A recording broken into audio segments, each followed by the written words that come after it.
Buen día, hermanos. Vamos a comenzar en esta mañana y vamos a orar al Señor para comenzar con nuestra clase del día de hoy. Si los hermanos que están allá afuera pueden entrar o guardar silencio, les agradecemos. Oremos al Señor, hermanos. Santo Dios, Rey de gloria y majestad, en esta mañana te damos gracias por tu inmenso amor, por tu inmenso cuidado y por tu gran misericordia. Te pedimos, Señor, que en este glorioso día tú puedas alumbrar nuestra mente y nuestro corazón con la luz de la palabra, que pueda ser, Señor, una llama que nos lleve a amar a Cristo como nunca antes lo hemos amado, Señor. Por favor, permítenos dedicarnos a la adoración de tu santo nombre de manera pública, así como también de manera privada, en nuestro reposo, Señor. Que tú seas glorificado en todo lo que hemos destinado a hacer en esta mañana, Señor, y que podamos ser edificados por tu palabra. Que aquellos que no te conocen, Señor, puedan venir al conocimiento de ti a través del estudio de esta bendita palabra. En el nombre de Jesús oramos. Amén y amén. Gloria al Señor. Bienvenidos, hermanos. Bienvenidos a todos. Nos alegramos mucho de que puedan estar acá. Los hermanos de membresía pueden pasar a sus clases. Vamos entonces, mis hermanos, a dedicarnos a estudiar en esta mañana, continuar con el estudio de algunas clases que son fundamentales para nuestra fe y para el entendimiento de la vida cristiana. En la lección pasada respondimos a la pregunta cómo una persona que ha escuchado el Evangelio, que ha creído, que ha obedecido al mensaje del Evangelio, que ha sido justificada y se ha convertido en un discípulo de Cristo, cómo tal persona puede tener una seguridad bíblica de su salvación. Y respondimos a través de dos afirmaciones. La primera es que la Biblia nos dice que es posible, es real poder tener una seguridad de la salvación aquí y ahora en nuestras vidas. Y la segunda es que la Biblia nos dice las tres maneras básicas en las que nosotros podemos tener esa seguridad de la salvación. Y hablamos que era así como un trípode. El trípode necesita las tres patas para poder separar. Si le falta una pata, ya el trípode ya no se puede sostener. Y esas tres columnas o esas tres bases en las que se sostiene nuestra seguridad de la salvación es primeramente la justicia de Cristo, que ha sido imputada a nosotros por el Espíritu Santo. En segundo lugar, la obra interna del Espíritu Santo en nuestros corazones, que tiene una manifestación externa en nuestras actitudes y en nuestro comportamiento como cristiano. Y en tercer lugar, el testimonio del Espíritu Santo de que somos hijos de Dios. Solo para hacer una aclaratoria de la clase anterior, yo mencioné que ahora que somos hechos hijos, ya no somos más pecadores, pero en el contexto en cómo dije esa frase, es que ya el pecado no nos define, ya el pecado no gobierna nuestra vida, ya el pecado no controla nuestra vida, sino que es el Espíritu Santo, es el Señor Jesucristo. No estamos definidos por el pecado, sino que estamos definidos por la obra salvífica de Cristo. Y en ese contexto ya no es más el pecado el que define nuestra vida. Así que eso vimos en la clase pasada, cómo podemos tener seguridad de la salvación. El día de hoy vamos a ver cómo persevera el cristiano en su vida, ahora que está seguro de su salvación, a través de la santificación y la comunión con Dios.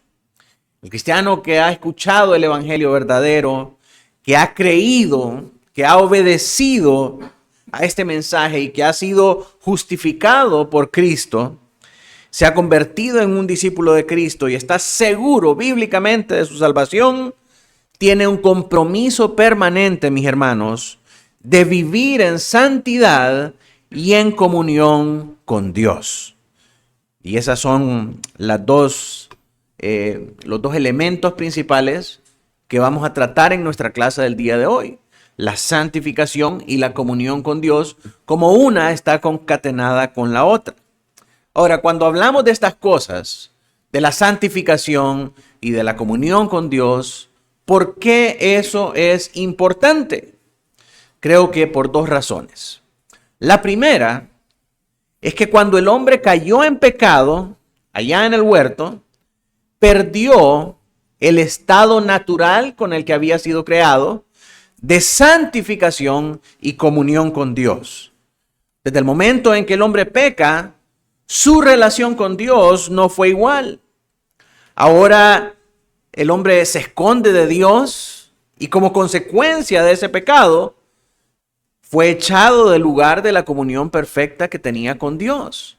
Sí, cuando el hombre pecó, nos dice la Biblia, ¿verdad? En el relato de Génesis, que Dios paseaba por el jardín y el hombre no estaba por ningún lado y lo llamó y no respondía y resulta que el hombre estaba escondido. No porque se pudiera esconder de la presencia de Dios, sino que nos evidencia lo que había en su corazón. No quería relación con Dios. ¿Por qué? Por el poder del pecado, por la culpabilidad del pecado. Eso lo alejaba de Dios. Y Dios ya sabía. Entonces, después de que cae en pecado, su relación, su comunión con Dios se mira quebrantada y es expulsado de ese lugar de la comunión con Dios. Así que mientras un hombre permanezca muerto por el pecado, tal hombre está alejado de Dios y es enemigo de Dios, es hijo de ira y es hijo de perdición, nos dice Efesios 2. Porque Dios es santo y su santidad aborrece el pecado. Ningún hombre que no haya sido justificado por Cristo puede estar delante de la presencia de un Dios santo y permanecer en pie. ¿Por qué? Porque Dios es santo. Dios aborrece el pecado. Mientras un hombre esté en pecado, no puede estar delante de la presencia del Señor y no quiere dejar su pecado para acercarse a Dios tampoco. Entonces, el pecado es un gran obstáculo, mis hermanos, para acercarnos a Dios y para recuperar esa comunión que teníamos con Él en el estado primigenio del hombre. Y entonces, ¿cómo recuperamos esa comunión? ¿Cómo recuperamos eso que perdimos? Gracias a la obra de Cristo al salvarnos y del Espíritu Santo al regenerarnos, al darnos un nuevo nacimiento y aplicar esa justicia de Cristo, esa justicia que Cristo ganó a través de la obediencia perfecta de la ley y aplicarla a nosotros para presentarnos justos delante del Padre. Ahora somos declarados inocentes y somos reconciliados con Dios por medio de aquella acción legal que estudiamos, que es la justificación. Ya no somos más culpables, ahora Dios nos mira santos. Cuando creemos en Cristo, Dios nos mira justos y santos y nos recibe como hijos, nos adopta como sus hijos y entonces, hasta ese entonces, nuestra comunión es restaurada con Él. Esta comunión que ahora tenemos con Dios implica rechazar las cosas que Él aborrece y amar las cosas que Él ama, para que podamos estar continuamente, para que podamos estar de una manera perpetua en comunión con Dios. ¿Qué significa estar en comunión con Dios? Que amamos lo que Dios ama y aborrecemos lo que Dios ama. Pero es hasta que Cristo nos justifica, hasta que Cristo nos salva, hasta que Cristo nos justifica y el Espíritu Santo aplica esa justicia a nosotros y nos regenera, es hasta entonces que nosotros podemos tener esa visión de la vida cristiana y podemos tener esa iniciativa de poder acercarnos a Dios y de tener comunión con Él. Y esto lo podemos hacer, mis hermanos, gracias a que Él nos ha dado una nueva naturaleza para poder responder a sus afectos espirituales. Y eso es importante, hermanos, porque si Dios no hace la obra en nosotros, nosotros nos quedamos muertos en nuestros pecados. Nosotros nos morimos. Entonces, cualquier iniciativa de acercarse a Dios, de reconciliarnos con Dios, de restaurar nuestra comunión con Él, es una obra exclusiva de Dios en nuestro corazón. Ninguno de nosotros puede jactarse de que tiene dominio propio, de que tiene autocontrol y de que tiene la suficiente capacidad para rechazar su pecado y acercarse a Dios. No, porque todos nosotros estábamos muertos en pecados y éramos incapaces de podernos acercarnos a Dios. Así que gracias a la obra de Cristo y gracias a su mano poderosa que nos sacó de la esclavitud del pecado para acercarnos a Él y para restaurar esa comunión con Él. La segunda razón por la que estudiar este tema de la santificación es importante es porque hay personas que piensan que pueden tener una relación con Dios sin necesitar de todas estas cosas. Es decir, sin necesitar la justicia de Cristo ni la obra interna del Espíritu Santo, piensan que están bien con Dios y que ahora que han sido reconciliados con Dios, no necesitan hacer nada más que venir a la iglesia, sentarse y escuchar cuando lo merite realmente. Cuando es domingo de Pascua o cuando es domingo de resurrección o cuando es 24 de diciembre o cualquier otra fecha importante. Sí, ya Dios lo hizo todo, entonces todo está bien en mi vida. No necesito venir a la iglesia, no necesito servir a los demás, no necesito aprender nada más porque ya lo sé todo. Ahí lo que enseñan en la iglesia, eso es para los nuevos. Yo ya eso ya me lo sé. Eso de la santificación, ¿cuántas veces lo he escuchado? Ya leí tantos libros de Sproul, ya leí tantos libros de MacArthur, entonces ese tema no es conmigo. ¿Por qué? Porque yo tengo una relación con Dios. Y eso es lo que importa. Mi relación personal con Dios, y nadie me puede juzgar porque mi relación con Dios y mi relación con Dios, etcétera, etcétera. Y la verdad de las cosas es que el que tenga una relación con Dios no significa que su relación sea saludable. Así como una relación con un padre biológico no significa que las cosas están bien. Seguimos teniendo una relación. Él sigue siendo mi padre o mi madre biológica. Pero ¿qué tanto intimo con ellos? ¿Los visito con frecuencia? ¿Su influencia es evidente en mi vida? ¿O solo los visito para el cumpleaños y para Año Nuevo, para callar mi conciencia de que no soy un hijo tan malo? Tener una relación no es sinónimo de que las cosas están bien. Todas las relaciones necesitan dedicación y comunión. De eso se trata los dos aspectos de nuestra clase de hoy, del día de hoy. ¿Cómo mantenemos esa relación saludable? ¿Cómo mantenemos esa comunión con Dios? Así que vamos a comenzar primeramente por definir lo que es la santificación, porque para algunos la santificación es como alardear de la nueva vida en Cristo. Y cuando comienzan a hacer eso y a jactarse en sus propias acciones, comienzan a cambiar el tono de voz, comienzan a menospreciar a otros cristianos y comienzan a pensar que ellos son aquellos grandes hombres que pueden vivir en santidad. Y usted los escucha hablando y le dice, ¿cómo está, siervo? Que el Señor le bendiga, varón de Dios. Y empiezan a emular un montón de actitudes de lo que en su mente significa la santificación. Sin embargo, cuando nosotros vemos en la palabra lo que eso es, nos vamos a dar cuenta de que ninguno de nosotros puede jactarse de ser santos, porque de principio a fin es una obra exclusiva de Dios a través del Espíritu Santo obrando en nuestros corazones. Así que, ¿qué es la santificación? La santificación, mis hermanos, es el proceso por el cual somos apartados de aquellas cosas que Dios aborrece para amar lo que Dios ama y tener comunión con Él. Una vez más, santificación no es hablar como santo, no es caminar como santo, no es conducirse como santo. La santificación es el proceso por el cual el Espíritu Santo nos aparta del mundo, nos aparta de las cosas que Dios aborrece y nos hace amar las cosas que Dios ama, para que haciendo eso tengamos comunión permanente con Él. Esa es la santificación. Al igual que la justificación, al igual que el llamamiento eficaz, esta santificación, como dijimos, depende exclusivamente de Dios y es el resultado de la justificación. Escuche bien esto que le estoy diciendo.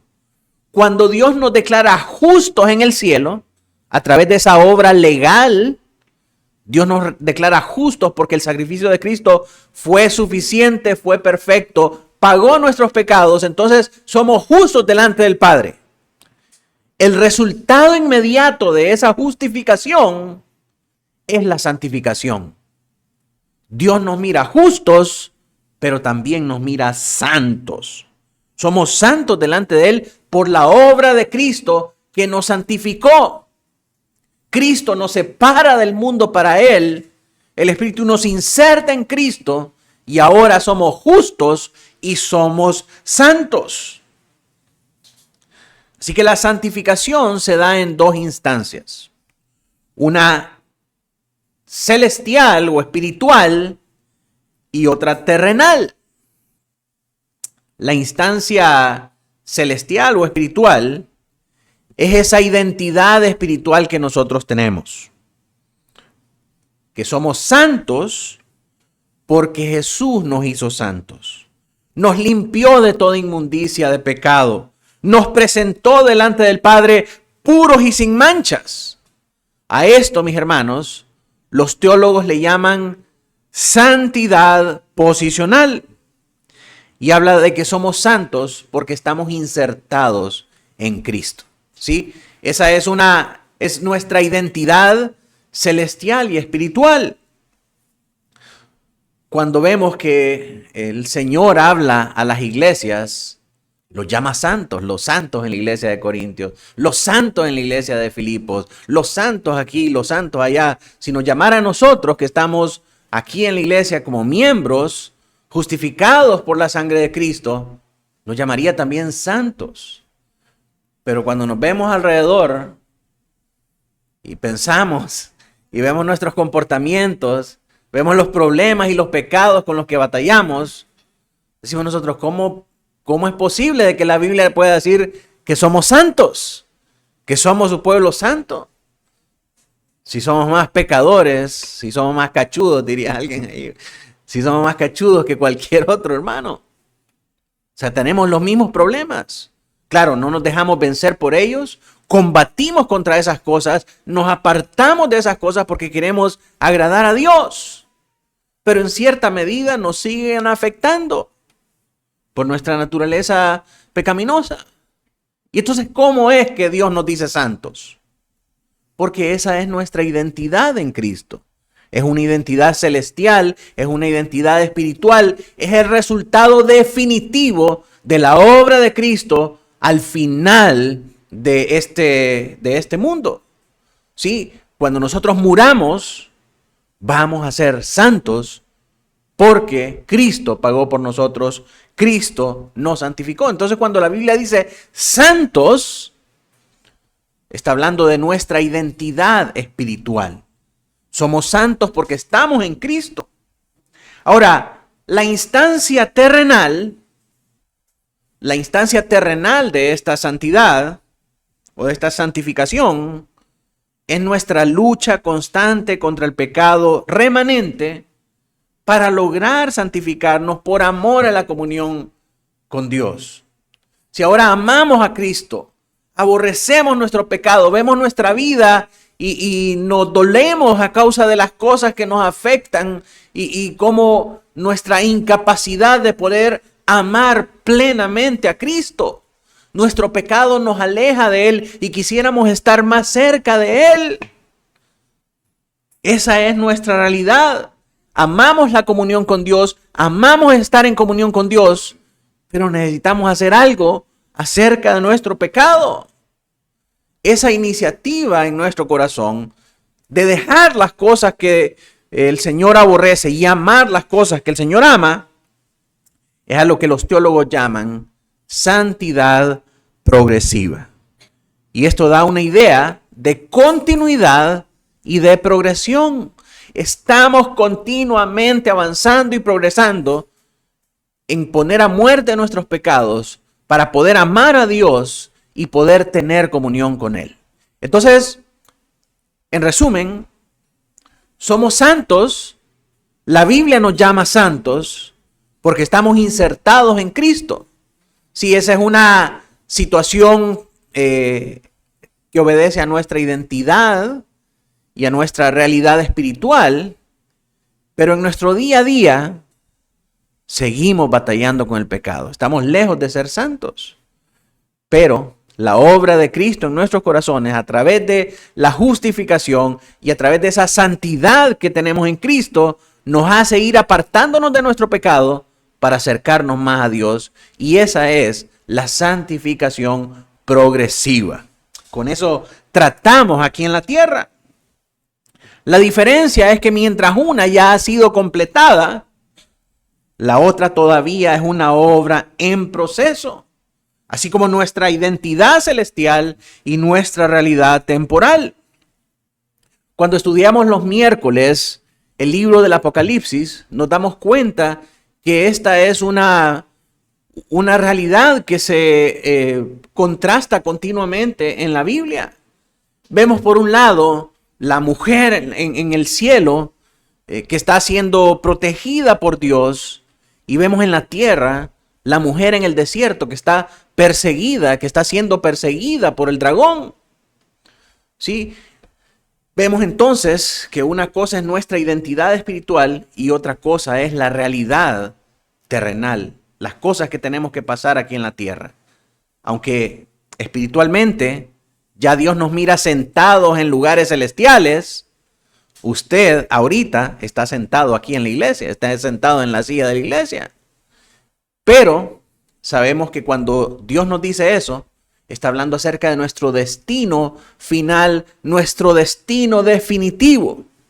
Y a causa de ese destino definitivo, usted está aquí luchando todos los días para poder llegar allá, a esa meta que el Señor ha puesto delante de usted. Que es esa santidad plena, esa santidad total, esa santidad definitiva. Entonces, son dos términos que debemos entender bien, ¿verdad? No somos santos únicamente por nuestra posición en Cristo, pero nuestra posición en Cristo hace que en nosotros haya el deseo de perseverar en alejarnos del pecado para acercarnos a Dios, aborrecer lo que Dios aborrece y amar lo que Dios ama. Y estos dos términos contrastantes se miran continuamente en la Escritura. Por ejemplo, Levítico 20 del 7 al 8. Levítico, 20 del 7 al 8. Si alguien lo puede leer. Levítico 20 del 7 al 8.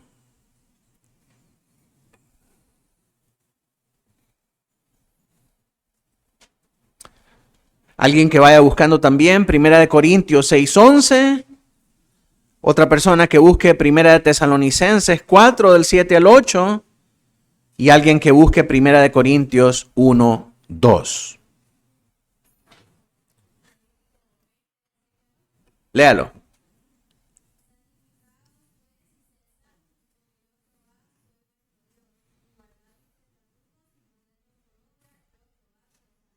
Entonces dice el Señor, yo lo santifico, pero le manda al pueblo a santificarse.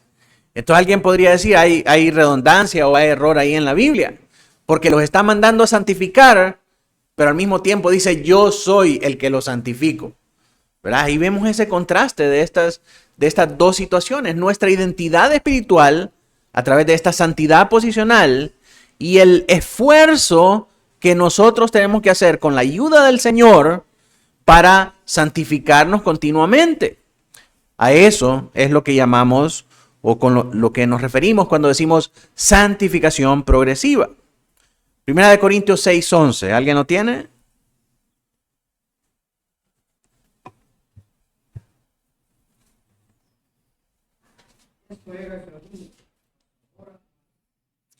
Uh-huh.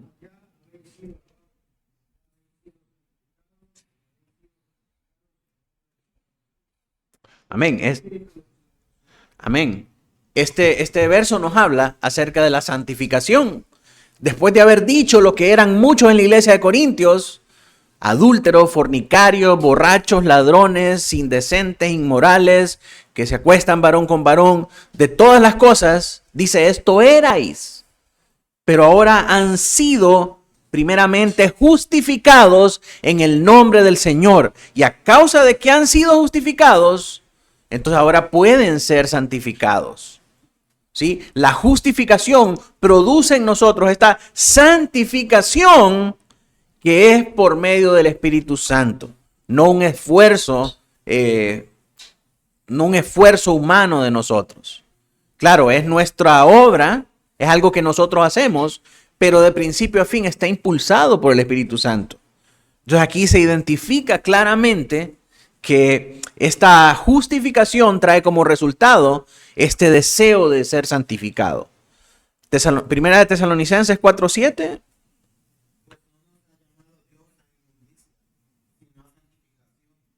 Así que el que desecha esto, no desecha a hombre, sino a Dios, que también nos dio su Espíritu Santo.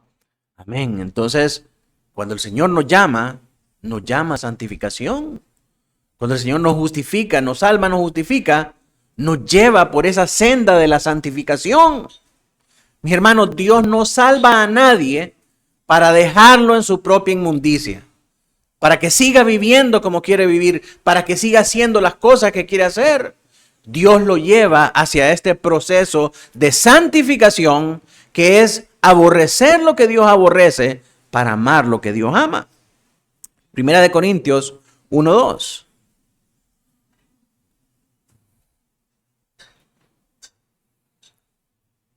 A la iglesia de Dios que está en Corinto, a los santificados de Cristo Jesús, llamados a ser santos, con todos los que en cualquier lugar invocan el nombre de nuestro Señor Jesucristo, Señor de ellos y nuestro. Entonces aquí vemos esas dos posturas. A los santificados en Cristo Jesús y por otro lado, llamados a ser santos. Bueno, y si estamos santificados, ¿no somos santos ya? No, porque esa santificación habla acerca de esa progresión, de esa lucha constante para encontrarla, para buscar la santificación. Y a causa de que somos llamados a ser santos, sí, ese es nuestro destino final, esa es nuestra posición en Cristo, esa es nuestra identidad celestial. Entonces aquí en la tierra somos llamados a santificarnos. Somos llamados a luchar permanentemente con nuestro pecado para acercarnos más a Dios. Y esa es la santificación. Entonces vemos siempre estos dos contrastes. Por un lado, el que nos llama santos, ¿verdad? Porque somos santos en nuestra posición en Cristo. Pero por otro lado, esa santificación progresiva, que es el avance que nosotros tenemos que tener, al ir renunciando a nuestro pecado para acercarnos más a Dios. Entonces, ¿cuál es el propósito de esta santificación?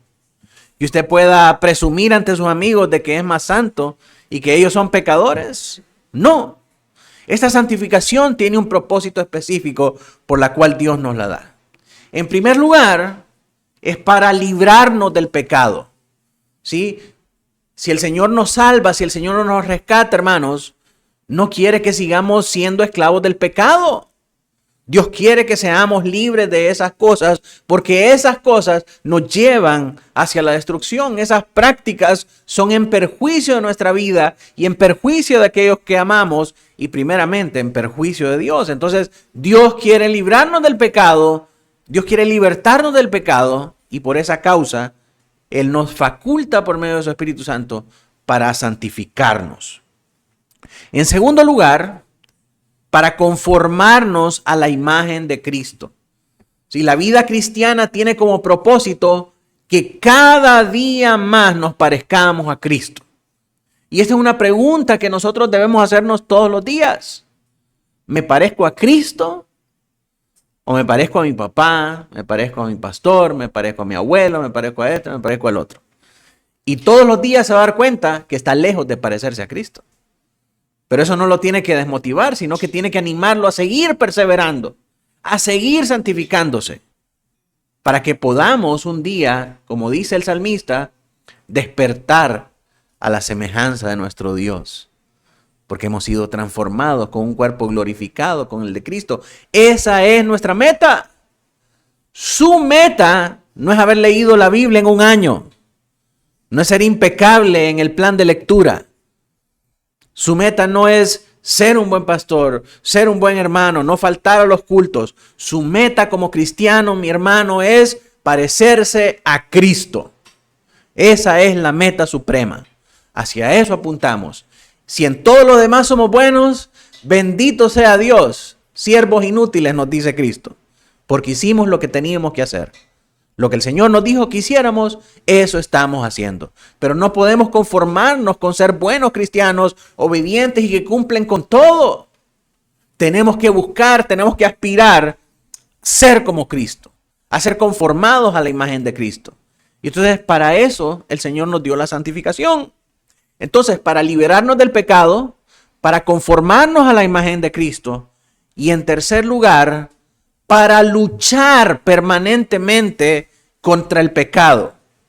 No para acomodarnos a él, no para domesticarlo como nuestro pecado favorito, sino para que luchemos contra él.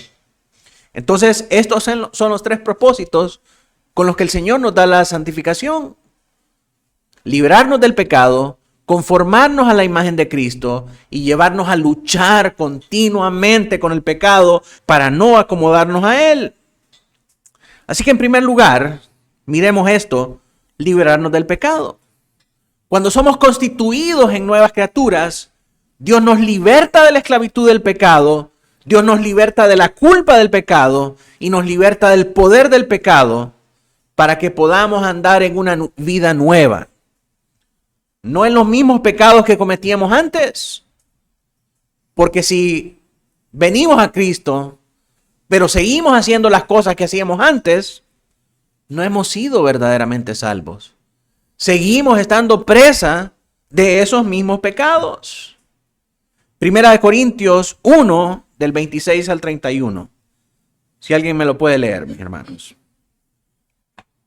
Primera de Corintios 1, del 26 al 31. Vuestra vocación, que no soy muchos cambios en la carne, muchos poderosos,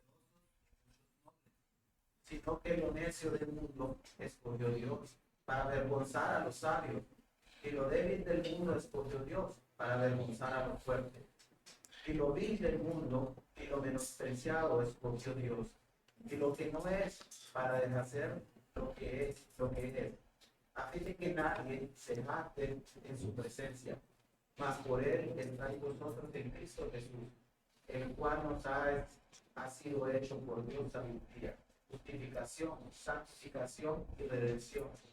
¿Para qué? Como está escrito, el que se gloría, gloríese en el Señor. Amén. Dice, el que se jacte, no se jacte en su poder. Porque ninguno de nosotros era digno de poder hacer estas cosas, sino que lo más vil y menospreciado escogió Dios para avergonzar a los soberbios. Entonces dice, el que se gloría, gloríese en que está en Cristo. Porque en Cristo ha sido hecho por nosotros sabiduría, justificación, santificación y redención.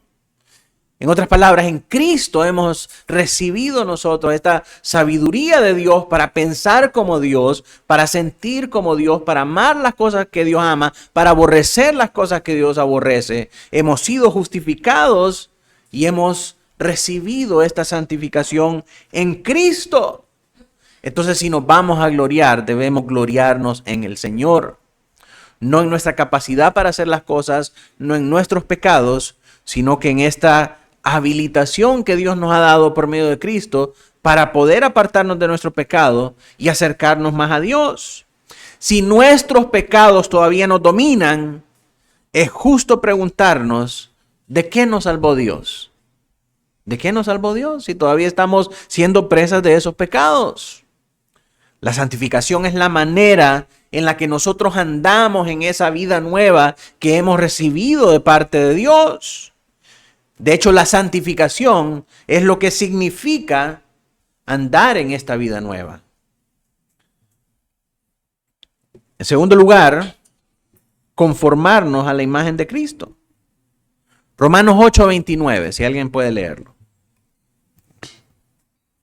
Luego alguien que busque 2 de Corintios 3:17 y 18 y alguien Efesios 4:13.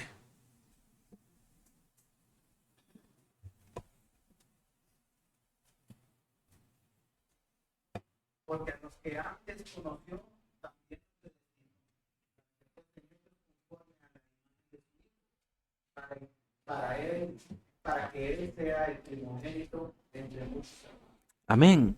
¿Para qué nos predestinó Dios? ¿Para qué nos justificó? ¿Para qué nos santifica? Para que seamos hechos conformes a la imagen de su Hijo.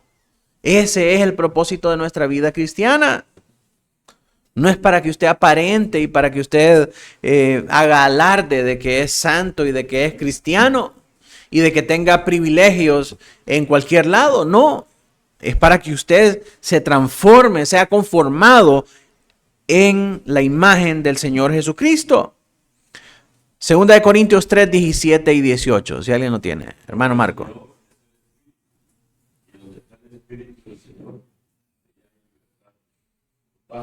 Nosotros todos, mirando a cara descubierta como espejo de gloria del Señor, somos transformados de gloria en gloria en la misma imagen, como por el Espíritu. Amén. Este pasaje lo utilizan algunos carismáticos para decir, donde está el Espíritu hay libertad. Y entonces, si el Espíritu está aquí y hay libertad, podemos hacer el relajo que nosotros querramos aquí en el templo. Y no está hablando de eso. Si usted mira ese pasaje en contexto, lo que está diciendo acerca de la libertad que trae el Espíritu es libertad en cuanto al pecado. Si el Espíritu del Señor está presente en su vida, el Espíritu Santo lo va a libertar del pecado que lo mantiene atado, que lo mantiene prisionero. ¿Para qué? Para que sea conformado a la imagen de Cristo. Y eso es lo que dice en el siguiente versículo, después de hablar de esa libertad en el Espíritu, para que nosotros podamos, como con cara descubierta, ver como en un espejo la misma gloria de Dios en nosotros. Esa es una manera poética de decir que seamos transformados a la imagen de Cristo. Como que si nos viéramos en un espejo y en ese espejo lo que vemos es a Cristo. ¿Usted ya alcanzó eso? Cuando se mira en el espejo en la mañana que se está lavando los dientes, ¿mira a Cristo? ¿O se asusta cuando se mira? Mis hermanos, si cuando se mira al espejo no mira a Cristo, no hemos alcanzado la meta. No hemos alcanzado la meta. Ver nuestra imagen todos los días en el espejo nos recuerda que no somos suficientes, que no hemos alcanzado la meta, que no estamos haciendo lo que tenemos que hacer. Tenemos que depender más del Espíritu Santo. Tenemos que santificarnos más. ¿Cómo es Cristo? ¿Cómo es el rostro de Cristo? No lo sabemos. Cuando estemos allá en la eternidad con Él, vamos a poder saberlo. Pero hasta entonces, hasta que usted sepa, todos los otros días significa que no ha llegado ahí. Significa que está lejos de la meta. Así que siga avanzando. Siga santificándose. Efesios 4:13.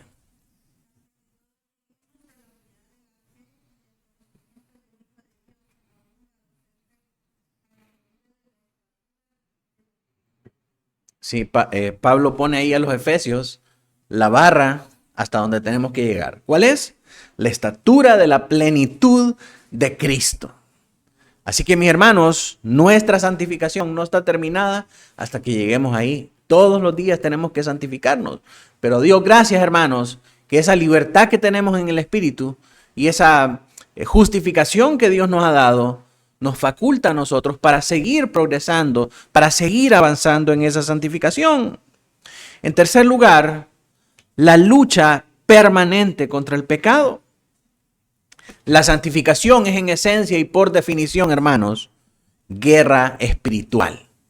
Guerra espiritual. ¿Por qué? Porque le estamos declarando la guerra al pecado.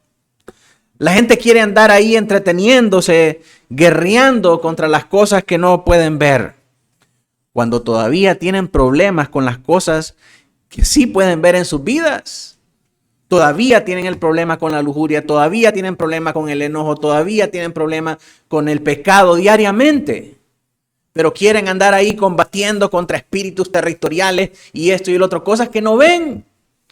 Y las cosas que sí miran en su propia vida, esas no las ataca, esas no las combate. Y quiere ir a combatir lo que no mira. Entonces la santificación en esencia es guerra espiritual. Le hacemos guerra a nuestro propio pecado cuando nosotros nos ocupamos en santificarnos cada vez más para Dios. ¿Usted quiere aprender guerra espiritual? Aprenda a lidiar con su pecado. Aprenda a hacer morir su pecado. Esa es la verdadera guerra espiritual. La santificación nos lleva entonces a guerrear con las cosas que aún tratan de mantenernos atados y en una vida de desobediencia. Pero el hombre de Dios, el hombre que ha nacido de nuevo, el hombre que ha sido justificado por Cristo, lucha para liberarse de estas cosas. Gálatas 5:16. Si alguien lo puede leer, por favor.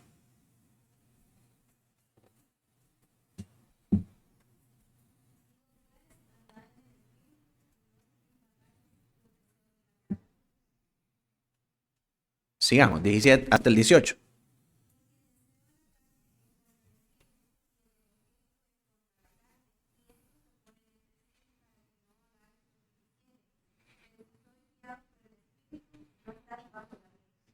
Entonces el Espíritu nos lleva a través de la nueva vida en Cristo para combatir los pecados que hay en nuestro corazón. Y esa es la esencia de la guerra espiritual. Ahora, la guerra espiritual tenemos que entender, hermanos, que no se hace de manera física. No se hace flagelando nuestro cuerpo. No se hace mutilándose cualquier parte del cuerpo como hacen muchos monjes ahí en esa cultura monástica. No, eso no es guerra espiritual. O como muchos carismáticos que le dicen, y saque su machete, que aquí se va a guerrear, ¿verdad? Y empiezan a hacer un montón de acciones y tonterías físicas que no tienen absolutamente ninguna relevancia en la guerra espiritual. Como dijimos, la guerra espiritual es tratar con nuestro propio pecado.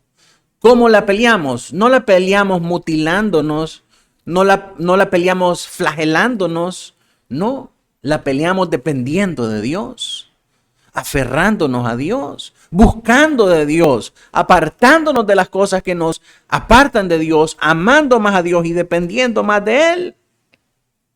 Ahora, Efesios 6:10 nos agrega acá otro elemento de esta guerra espiritual. Dice, por lo demás, hermanos míos, fortaleceos en el Señor y en el poder de su fuerza, vestidos de toda la armadura de Dios, para que podáis estar firmes contra las acechanzas del diablo.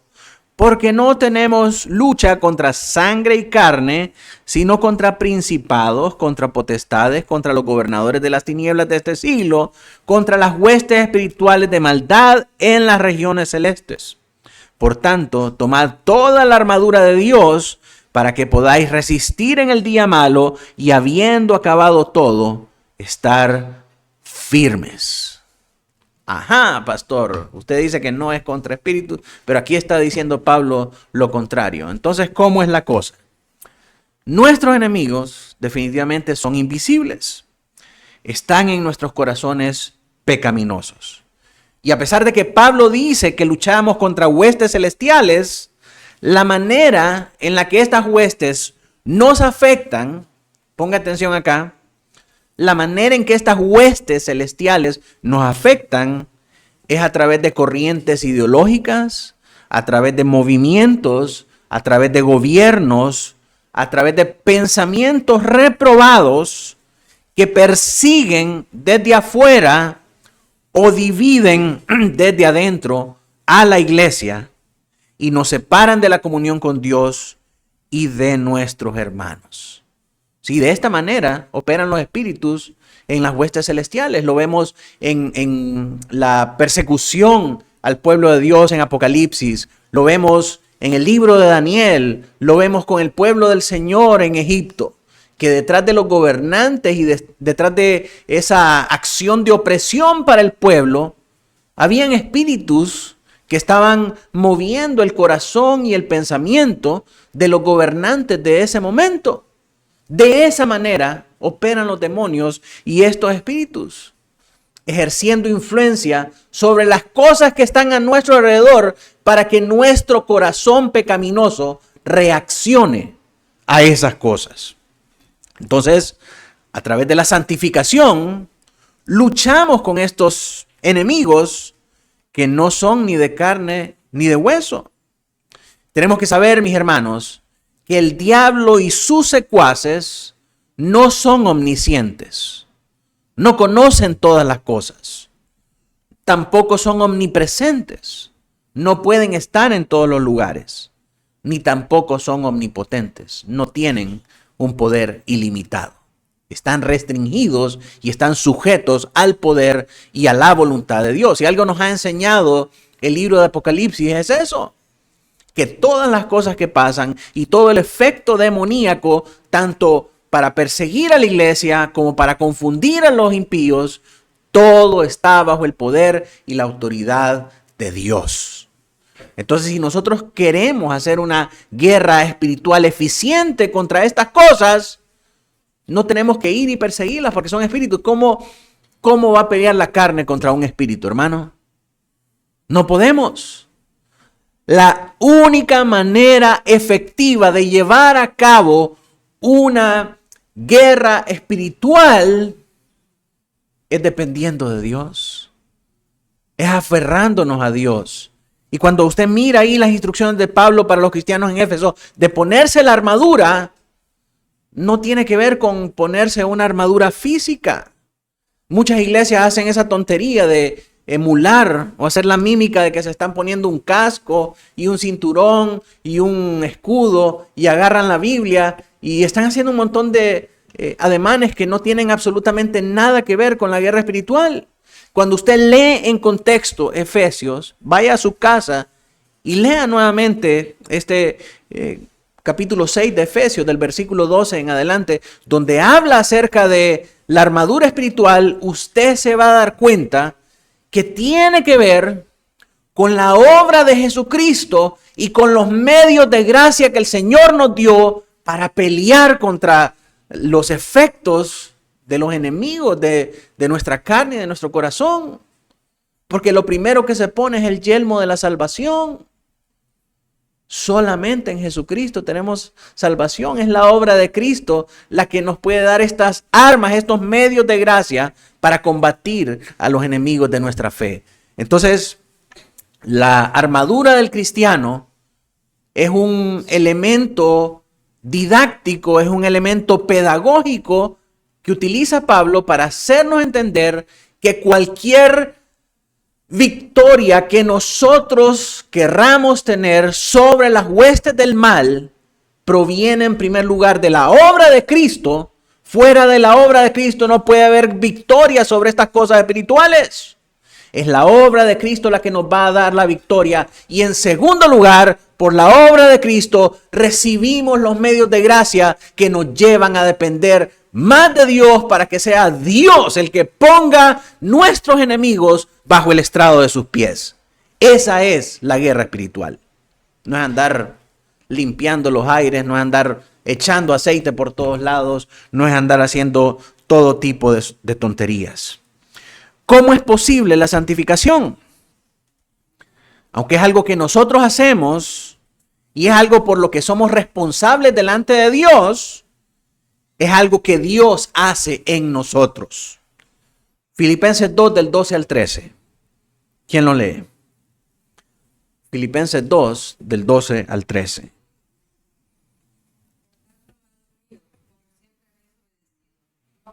en mi presencia, sino mucho más ahora en mi ausencia. Ocupaos en vuestra salvación con temor y temblor, porque Dios es el que vosotros producen hacer querer como el hacer por su buena voluntad. Dios es el que produce en nosotros el querer como el hacer. Y aunque la santificación es algo que nosotros tenemos que hacer y es algo por lo que Dios nos va a pedir cuentas, somos responsables ante Dios de estar perseverando en santificación. Es algo que solamente Dios puede hacer en nuestros corazones. Pero por cuanto conocemos a Dios, por cuanto tenemos el Espíritu Santo en nosotros, eso debería impulsarnos a nosotros a perseverar en esta santificación. Si alguien no está perseverando, quiere decir que no tiene el Señor en su corazón todavía. Porque Él pone el querer como el hacer para su buena voluntad. Si una persona no tiene la voluntad de buscar esta santificación, es porque no ha sido todavía regenerada. ¿Cómo es posible la santificación entonces? A través de la obra del Señor. Si el Señor ya hizo la obra en nosotros, nosotros vamos a tener la iniciativa y el deseo de continuar santificándonos día con día. Ahora, ¿cómo se lleva a cabo la santificación? Y con esto vamos a ir terminando. ¿Cómo se lleva a cabo la santificación? Juan 17, del 17 al 20.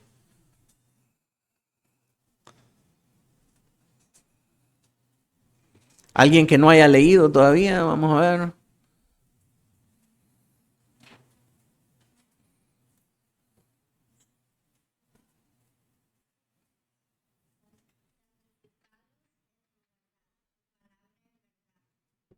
Enviaste a la luna y yo los envié a la luna. Por ello yo me santifico a mí mismo para que ellos sean santificados en la verdad. 20.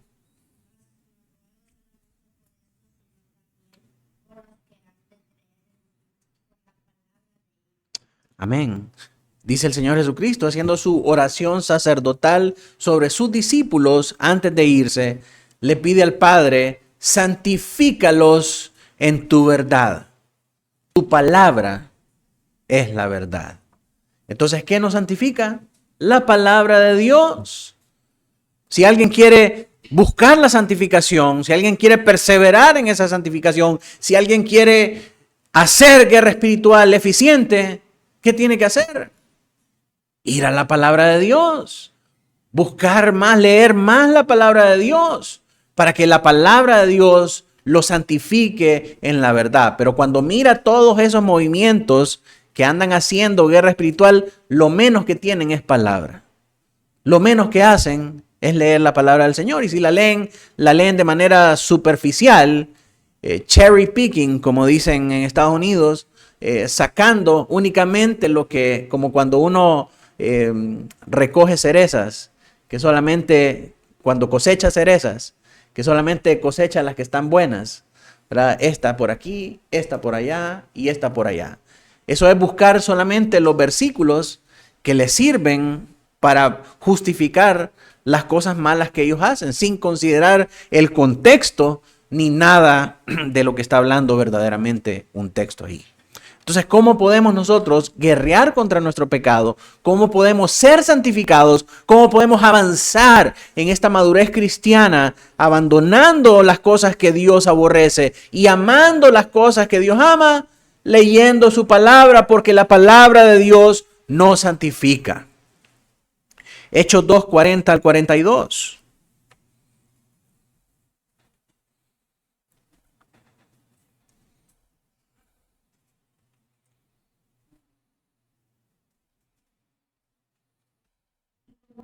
Palabras que explicaban y exhortaban diciendo, ser salvo de esta perversa generación. Así que los que recibieron su palabra fueron bautizados y se añadieron a aquel día como 3,000 personas y perseveraban en la doctrina de los apóstoles, en la comunión unos con otros, en el partimiento del pan y en la oración. Muy bien, entonces vemos acá los medios ordinarios de gracia que Dios nos dejó para luchar contra el pecado. Los medios ordinarios de gracia por los cuales nosotros podemos ser santificados por medio del Espíritu Santo. ¿Cuáles son? La palabra, la oración, las ordenanzas, la comunión con los hermanos. ¿Sí? Esos son medios ordinarios de gracia. ¿Por qué ordinarios? Porque no tienen nada extraordinario. Cuando usted lee la palabra del Señor, el Señor habla a través de su palabra, el Espíritu Santo transforma su vida, transforma su corazón a través de esas verdades que usted está leyendo. La oración nos comunica directamente con Dios, nos ayuda a estar en su presencia, nos ayuda a estar conscientes de que Él está alrededor de nosotros, de que Él nos escucha y nos ayuda a tener una relación saludable y una comunión armoniosa con nuestro Padre. Y Él ha prometido encontrarnos en la oración y en la palabra, pero también a través de las ordenanzas. Las ordenanzas, como hemos dicho en otras ocasiones, son la doctrina dramatizada, son la doctrina actuada. A través de las ordenanzas, nosotros vemos las verdades de la Escritura volverse realidad delante de nosotros, como que si estamos dramatizando las verdades del Evangelio, cobran vida para nosotros. Cuando Dios rescata a un pecador y lo hace morir juntamente con Él para resucitar juntamente con Él, esa tremenda verdad, esa tremenda imagen poderosa es representada en el bautismo. Volvemos a imaginar, volvemos a pensar en nuestra mente y en nuestro corazón acerca del sacrificio de Cristo, acerca de su cuerpo molido por nosotros, acerca de su sangre con la que fue sellado el nuevo pacto para con nosotros.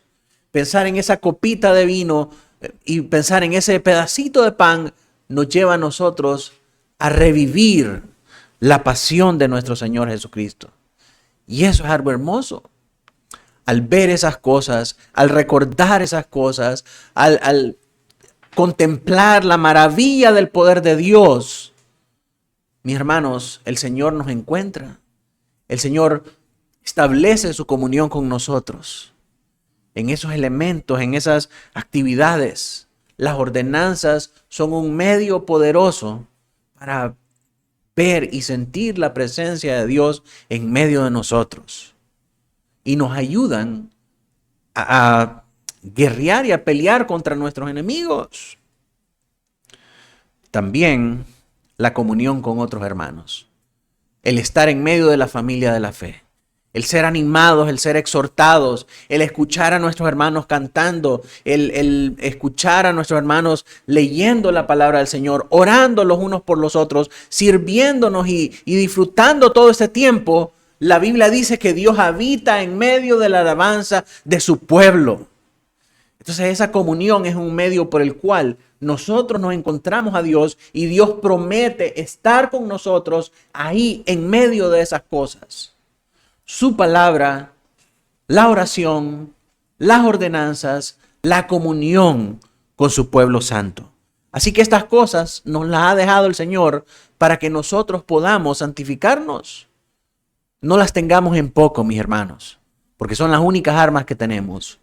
Y el Señor promete ayudarnos a través de estas cosas. En conclusión, el cristiano verdadero que está seguro de su salvación no se jacta de ella, sino que persevera en su vida cristiana a través de la santificación. Y esto resulta en una comunión renovada continuamente con Dios. La santificación, aunque es un esfuerzo y una responsabilidad humana, es posible únicamente a través de Dios. La meta de la santificación es liberarnos del pecado, es conformarnos a la imagen de Cristo y es también llevarnos a luchar constantemente contra nuestros pecados. La manera en la que nosotros perseveramos en esta santificación es a través de los medios ordinarios de gracia, que son la palabra, la oración, las ordenanzas y la comunión con nuestros hermanos. Así que mis hermanos, que el Señor nos ayude a poder santificarnos más por medio de esta obra gloriosa que Él ha hecho a través de nosotros, por medio del Señor Jesucristo, y que es aplicada a nosotros por medio de su Espíritu Santo, para que podamos ser libres de nuestros pecados, para que podamos ser conformados a la imagen de Cristo y para que no nos conformemos a este siglo, sino que transformemos nuestra mente y nuestra vida por medio de la palabra del Señor. Pongámonos de pie, vamos a orar.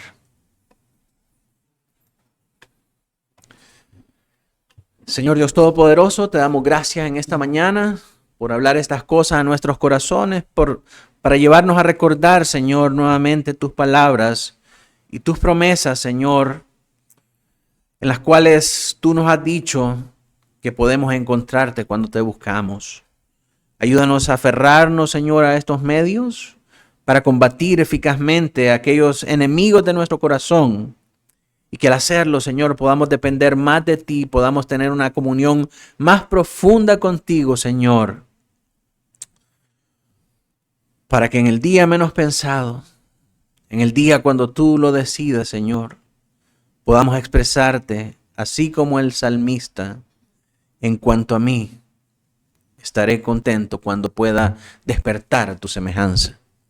Permítenos, Señor, vivir estas cosas y amarlas por encima de todas las otras cosas que podemos amar en este mundo, Señor. Guíanos en Cristo a toda verdad y a toda justicia, para desechar el mal y para amar tu presencia, Señor. En el nombre poderoso de Jesús oramos. Amén y amén.